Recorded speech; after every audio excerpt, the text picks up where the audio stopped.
Bonjour, on va parler ici de la construction dynamique. Plusieurs façons de l'établir, mais je vais essayer de vous apprendre comment déjà apprendre à faire un dessin rapidement, en 2-3 minutes, d'établir la construction. Ici, je fais sans l'appuyer un rond pour la tête parce que je sais déjà qu'il ne sera pas le bon. Je vais faire ensuite un deuxième rond. Voilà, l'un au-dessus de l'autre.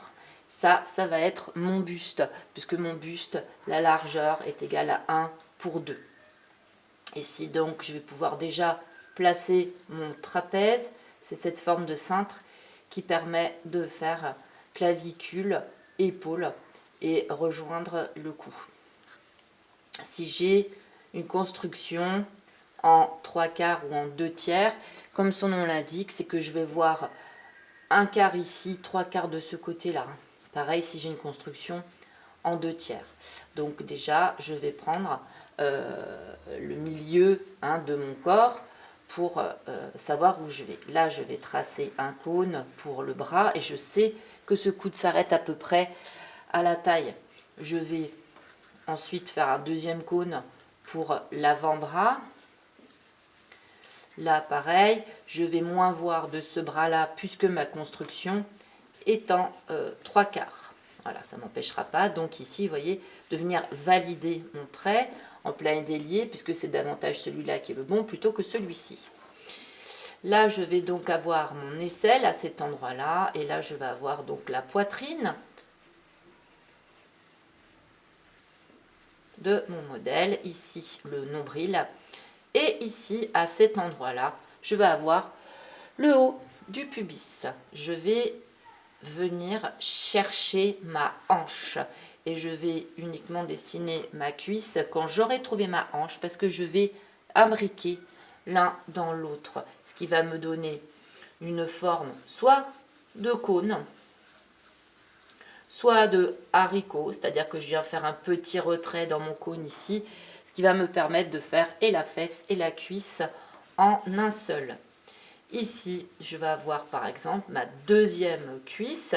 Cette cuisse qui viendrait par exemple en retrait, eh bien je dessine sans appuyer fort, je viens dessiner ce que je ne vois pas, ce qui est derrière.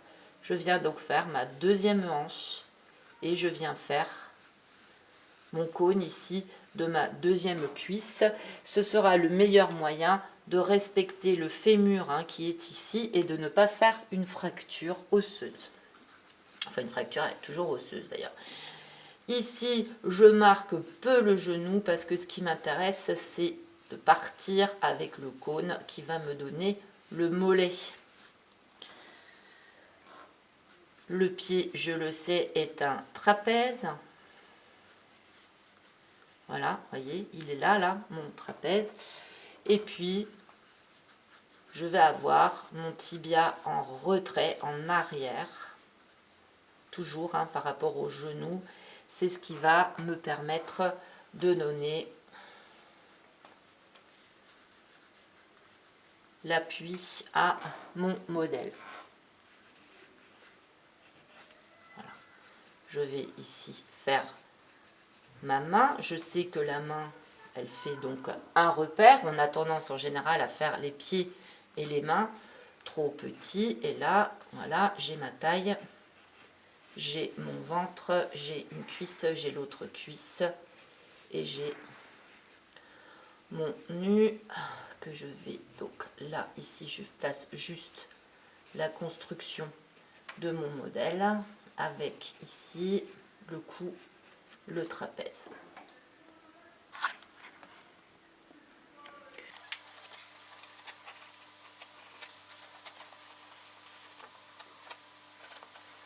À bientôt!